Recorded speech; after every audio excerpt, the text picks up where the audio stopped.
Hello friends, అందరూ ఎలా ఉన్నారు?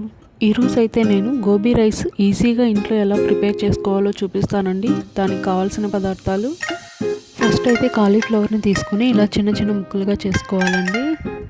ఇలా చిన్నగా కట్ చేసుకున్న ముక్కల్ని హాట్ వాటర్ తీసుకొని అందులో మనం కాసేపు అనేది వేయాలండి. ఎందుకంటే ఇందులో చిన్న చిన్న పురుగులు ఉంటాయి కాబట్టి వీటిని క్లీన్ చేసుకోవడానికి ఈ విధంగా చేసుకోవాలి. నేనైతే ముందుగా హాట్ వాటర్లో 15 మినిట్స్ అనేది అలాగే పెట్టేశానండి. ఆ తర్వాత క్లీన్ చేసుకొని ఇలా సపరేట్గా తీసుకున్నాను. ఫస్ట్ దీనిలో కొద్దిగా సాల్ట్ అనేది యాడ్ చేసుకుంటున్నాను. దాంతో పాటుగా కార్న్ఫ్లోర్ అనేది 3 టేబుల్ స్పూన్ అనేది యాడ్ చేసుకుంటున్నానండి. కార్న్ఫ్లోర్తో పాటు సేమ్ క్వాంటిటీ 3 టేబుల్ స్పూన్ అనేది మైదా పిండి కూడా యాడ్ చేసుకోవాలండి. ఇక్కడ మసాలా అనేది ఎక్కువగా కావాలి అనిపిస్తే కార్న్ఫ్లోర్ అనేది ఇంకొద్దిగా యాడ్ చేసుకోండి. దాంతోపాటుగా మైదా పిండి అనేది కొద్దిగా యాడ్ చేసుకుంటే సరిపోతుందండి. కొద్దిగా రెడ్ కలర్ ఫుడ్ కలర్ అనేది యాడ్ చేసుకున్నానండి. దానితో పాటుగా 1 టేబుల్ స్పూన్ అనేది అల్లం వెల్లుల్లి పేస్ట్ అనేది యాడ్ చేసుకుంటున్నాను.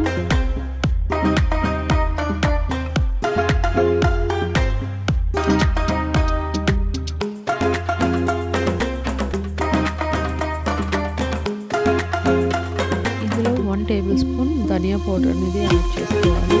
దాంతో పాటుగా 1 టేబుల్ స్పూన్ అనేది చిల్లీ పౌడర్ యాడ్ చేసుకోవాలి. అలాగే 1 టేబుల్ స్పూన్ గరం మసాలా అనేది యాడ్ చేసుకున్నానండి. ఇవన్నీ యాడ్ చేసుకున్న తర్వాత వీటిని బాగా కలుపుకోవాలండి. మసాలా అంతా కాలీఫ్లవర్కి పట్టే విధంగా మనం బాగా కలుపుకోవాలి. ఇందులో వాటర్ అనేది ఏమాత్రం వేయకూడదండి, ఎందుకంటే తర్వాత డీప్ ఫ్రై చేసుకోవడానికి కష్టమవుతుంది. అలానే కాకుండా ఫ్లవర్లో మనకి వాటర్ అనేది ఉంటుంది. ఆ వాటర్తోనే మనం ఈ విధంగా కలుపుకోవాలి. మసాలా అంతా కాలీఫ్లవర్కి పట్టే విధంగా ఇలా కలుపుకున్న తర్వాత లాస్ట్లో మనం హాఫ్ నిమ్మకాయని తీసుకొని ఇలా స్క్వీజ్ చేసుకోవాలండి.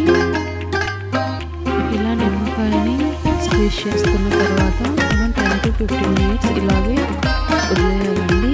తర్వాత మసాలా అనేది కాలీఫ్లవర్కి బాగా పడుతుంది. 10 మినిట్స్ తర్వాత తీసుకొని వీటిని ఇప్పుడైతే డీప్ ఫ్రై చేసుకోవాలండి. తగినంత ఆయిల్ పెట్టుకొని ఇలా కొద్దిగా వేసుకుంటూ మనం డీప్ ఫ్రై అనేది చేసుకోవాలండి. కాలీఫ్లవర్ని ఇలా గోల్డెన్ కలర్ వచ్చేంత వరకు ఈ విధంగా డీప్ ఫ్రై చేసుకొని తీసుకోవాలి. గ్యాస్ని అయితే మనము మీడియం ఫ్లేమ్లో పెట్టుకొని ఈ విధంగా కాలీఫ్లవర్ని అయితే డీప్ ఫ్రై చేసుకోవాలండి.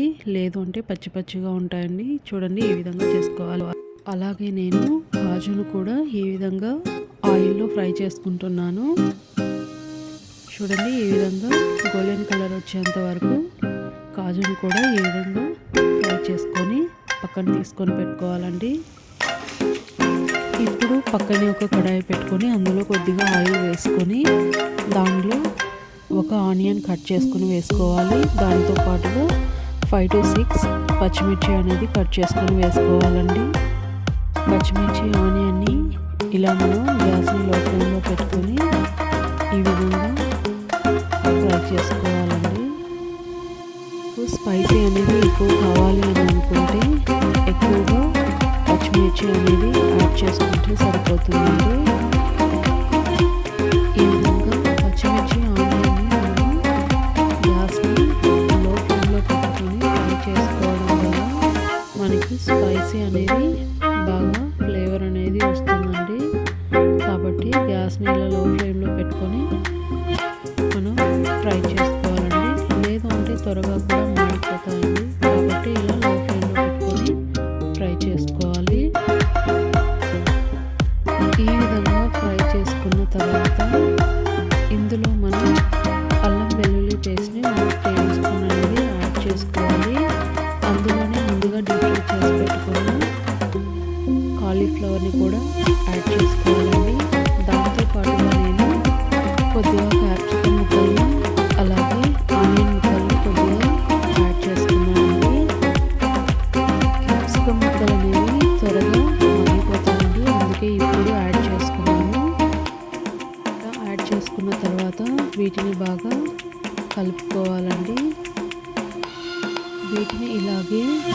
గ్యాస్ని లో ఫ్లేమ్లో పెట్టుకొని మగ్గించుకోవాలి. ఇందులో అలాగే కొద్దిగా కర్రీ లీవ్స్ అనేది యాడ్ చేసుకుంటున్నాను.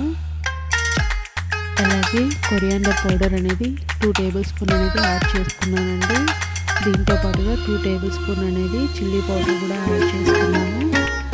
దీంతో పాటుగా 1/2 టేబుల్ స్పూన్ అనేది టర్మరిక్ యాడ్ చేసుకున్నాను. మీకు స్పైసీ అనేది ఎక్కువ కావాలి అనిపిస్తే మీరు చిల్లీ పౌడర్ అనేది ఎక్కువగా వేసుకోండి.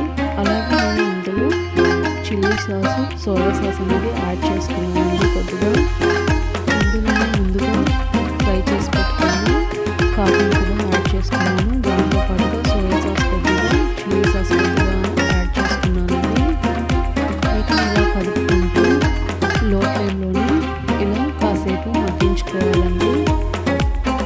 మసాలా అనేది యాడ్ చేసుకున్న తర్వాత మనం ఒక 10 మినిట్స్ ఇలా మగ్గించుకుంటే లో ఫ్లేమ్లో సరిపోతుందండి. ఫైనల్గా మనం సన్నగా కట్ చేసుకున్న కొరియాండర్ లీవ్స్ని యాడ్ చేసుకుంటే సరిపోతుంది. మనకైతే ఇప్పుడు గోబీ అనేది రెడీ అయిపోయిందండి. ఇప్పుడు మనం ఈ గోబీని రైస్లో అయితే కలుపుకోవాలి. ఇప్పుడు మనం ఈ గోబీని ముందుగా రెడీ చేసి పెట్టుకున్న రైస్లో అయితే వేసుకొని కలుపుకోవాలండి. రైస్లో మనం గోబీ అనేది బాగా కలిసే విధంగా ఇలా గరిటెతో బాగా కలుపుకోవాలండి. ఈ విధంగా మనము రైస్లో గోబీని కలుపుకునేటప్పుడు సాల్ట్ అనేది కూడా చెక్ చేసుకోవాలండి. ఇన్ కేస్ సాల్ట్ అనేది తక్కువ ఏమైనా అనిపిస్తే ఇప్పుడు యాడ్ చేసుకుని సరిపోతుంది. ఇలా కలుపుకున్న తర్వాత గ్యాస్ మీద లో ఫ్లేమ్లో ఒక 5 మినిట్స్ అనేది రైస్ అనేది పెట్టుకోవాలండి. అప్పుడు మనకి ఫ్లేవర్ అనేది బాగా వస్తుంది. మనకి ఎంతో ఈజీగా గోబీ రైస్ అనేది చూడండి ఇంట్లోనే ఈజీగా ప్రిపేర్ చేసుకోవచ్చు. ఇప్పుడు ఫైనల్గా కొరియాండర్ లీవ్స్ని వేసుకుంటే మనకి గోబీ రైస్ అనేది రెడీ అయిపోయింది. మీ అందరికీ ఈ రెసిపీ నచ్చిందని అనుకుంటున్నాను. Please subscribe my channel Sunitha crazy world.